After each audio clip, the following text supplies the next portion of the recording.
Hello, everyone, and welcome inside our first edition of GDP Talk. I'm Mike, he's Kev, and we're the hosts of Cover One's newest show, the Going Deep podcast, which you can follow on Twitter at Going Deep Pod. Today, we're going to actually start something new. We're going to have these digital shorts where we're going to talk about a lot of different things on a weekly basis, but we're going to start out with an episode of Buy or Sell, and it's going to be a free agent edition. Kev, you know how this goes. If you like an idea or a player, you buy. If you don't, you're going to sell. Kev, do you buy or sell Gronk as a Buffalo Bill? I buy it. I think the Bills are looking for some veteran leadership within the locker room. I also think that they were very interested in him last offseason. It's tough for me to sit here and say that they wouldn't equally be interested. You take Tampa Tom out of the situation, and all of a sudden you have a scenario where you can get a true tight end too. You can do different things with Dawson Knox. Now you have some position versatility there. I do buy the Rob Gronkowski talk. I buy him on the Bills. I'm pounding it. I'm buying extra stocks in Rob Gronkowski. If he's willing to come to Buffalo and Buffalo deems him to be the right fit, I do believe that you see him come in around 1 for $5 or $4 to $6 million.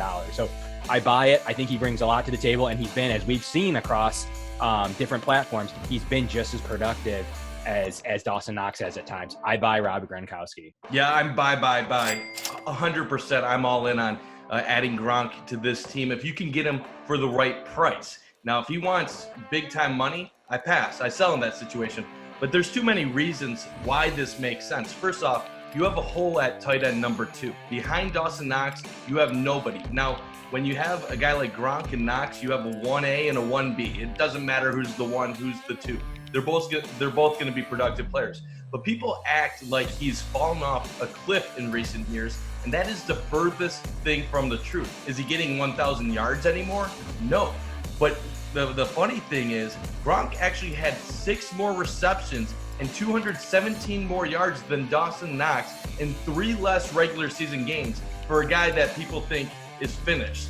That is far from finished, over 800 yards. He can still play at a high level, and if anything, you add some depth, 2 tight end situations in the red zone, the Bills could be absolutely lethal. I think it's a great idea if they can get it for the right price, and definitely playoff time. It'd be great to have the flexibility, and not to mention, he's a great blocker still. He can help you in the run game, so I'm definitely a buy in that situation. I know fans are going to bring up the Trey White incident. That was 4 years ago. I'm assuming that they've moved on. All the Bills want to do is win a Super Bowl. They're not going to let one incident 4 years ago get in the way of doing that. Second player, Evan Engram. There's been some rumblings lately that the Bills might have some genuine interest in adding the Giants tight end to the Bills. Now, this is a little bit different situation, Kev. This is a younger player, a lot of speed, but not really what you would think as a typical prototypical tight end. He might be more of a slot guy. Are you buy or sell? I've seen a lot of reports around there that he is going to be a typical slot guy. I think the Bills would get very interesting at that position group. We have seen some elite speed from Engram in the past. To put it all together, I think Josh Allen would put it all together for Evan Engram. I'm buy. I think the Bills need a slot. They need a versatile slot. I would think it would be you could have a position group like you could with Gronk. You could have a position group with Engram on the field at the same time as you could with Dawson Knox. I'm a full buy on Evan Engram. And my tiebreaker in this scenario, Mike, is the fact that the Bills are interested. Last year, as reported by the NFL Network, everyone was thinking it was Zach Ertz still that the Bills were interested in. But the name was actually Evan Engram at the tight end position. The Bills saw some versatility in the slot position. And I really heavily think that he could help out and play his best self in Buffalo.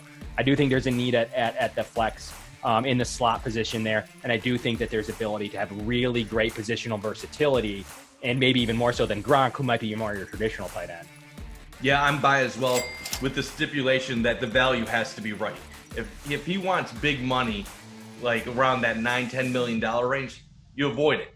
But if he's at that $6-7 million range where some of the projections are for him right now, I think that's a beneficial thing to add to the Buffalo Bills at this point in time because of that positional flexibility that you mentioned, Kev.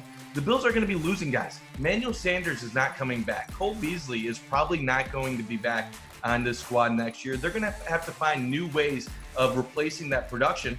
And it doesn't just have to be with with wide receivers. You can add different types of guys. You can mold and mesh a different type of offense. This is no longer the Brian Daboll show. We have Ken Dorsey leading the way, and it's time to see what they can do. Now the big name, Chandler Jones. He's been a star in this league for a long time. Rochester native, Syracuse player. Obviously, we know that he spent time in New England, then in Arizona. Are you buy or sell on Chandler Jones? I do think the Bills need a veteran presence with it, which is like the tight end group. I do think they need a veteran presence within the D-end edge style of things. Right now, they're rolling with Boogie Basham, AJ Epinesa, and Groot as well, and Gregory Rousseau. So I do believe that they could use a veteran inside that locker room. We've obviously heard rumblings of Shaq Lawson, who could come in and be that presence as well as a veteran, but I think Chandler Jones takes it to the next level. I'm buy. He said already he's willing to take a discount. That's music to Bean's ears. That's music to Kevin's ears. I am full buy on Chandler Jones because, quite frankly, if he's willing to play here for under the amount that he would have to be paid to play in Miami or elsewhere, I think that you let him come home. I would love a 2-year deal like you kind of got out of Addison, more than I would a 1-year deal. But I think that you can spread that out a little bit that way. A 1-year deal would be tough because all that cap needs to be eaten in the first and only year. So I'm buy, as we've got this said with all three of these, Mike. The numbers need to make sense, but the player's there. He's productive. We were just talking about it with Khalil Mack and his trade to LA. I think the Bills need to keep up in getting down these AFC quarterbacks while they have 3 young players developing. They need a veteran presence with the skill set of him and as good as he's played at times. I'm a full buy on him. Going home makes complete sense, Mike. And I am on board for bringing him, being the veteran presence to kind of take over for that F.A. Obata and Mario Addison role. Yeah, I'm with you. We're 3 for 3 on agreeing on these topics so far. I'm a buy, obviously only if the price makes sense. If he wants to get 12, 13, 14, 15 million a year, well, I'm going to have to sell at that point. But if you can get him for around 10 mil, it makes too much sense not to do it. Now, obviously we're buying a lot of these right now, but realistically, the Bills don't have the cap space to really get all of these guys. So these are just ideas that you and I are in favor of them possibly pursuing. In reality, out of all the guys we're going to talk, they might get 1, maybe 2, maybe none of them, depending on how things fall apart. But yeah, you hit it. Jones is still a productive player for his age. He's getting a little bit older, in his early 30s right now, but still had a double-digit sack season. 5 of those coming in his first game, though. So there are some signs of him slowing down. He doesn't have the pressure rate that he has had in the past, but he still gets to the quarterback, and that's really what the Bills need. You need that combo of good pressure rate and actually once in a while knocking down the quarterback. So Chandler Jones, definitely a person I'd be interested in. Next guy, go back to the offensive side of the ball. One of Josh Allen's good friends, Christian Kirk. Buy or sell? I have to sell Kirk here, Mike. I don't think the Bills have the cap space. I think the draft makes the most sense from the receiver room, especially knowing that Gabriel Davis needs a contract at some point soon. You got Stephon Diggs needing a contract extension and some type of finagling at some point here within his tenure coming soon. So I do believe you don't have the cap to add Kirk. However, it's kind of the caveat the other way, Mike. Josh is going to get what Josh wants. And if that's what he comes to the table wanting and that's what he thinks takes it over the edge at that slot position, and the versatility of Christian Kirk and the speed and the ability to bring what he can bring at times, we have to reevaluate and make room in that scenario if that's the need that Josh is saying over, say, a tight end room like Evan Engram. I am sell at this point. I think he's going to get overpaid for what he is. We've been wrong before with how a productive Beasley and John Brown were, especially early in their tenure in the Bills. And if Brandon Beane seems to be pretty good at the receiver free agent trade market, if that's who he deems is the successful counterpart to the receiver room to add a last veteran in there, I gotta go with Beane. But at this point, I would think that would come from Josh Allen kind of saying, this is my guy. Yeah, I'm with you once again. I'm a sell on Christian Kirk. He's a good player. He's put up good numbers early in his career in Arizona, but he's just not worth the money he's about to get. There's rumors up to around $15 million is where teams are projecting him to be at. That's way too much money. The Bills can get a talented wideout in other ways. They can get someone in the draft. They can go after other wideouts in free agency or for lower values. It just doesn't make sense for Buffalo to spend 15 mil. If Josh Allen wants him and goes to Bean and says, bring him to Buffalo, I'm all on board.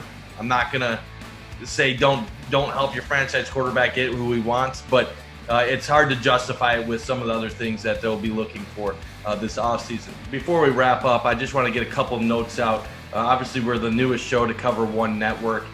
If you want more Bills content, you can follow Kevin at Kevin Masseri on Twitter. I'm at Mike_Bundt. Our official show Twitter account is at Going Deep Pod. We're having a contest right now where if you retweet our post from last week and follow our account, you'll be entered in to win a signed Andre Reed jersey. So we're trying to promote that. We'll be announcing a winner during our first show with Cover One on Friday, March 18th. So make sure to do that. Watch the show. We're trying to hit the ground running. He's Kev. I'm Mike. And happy NFL free agency.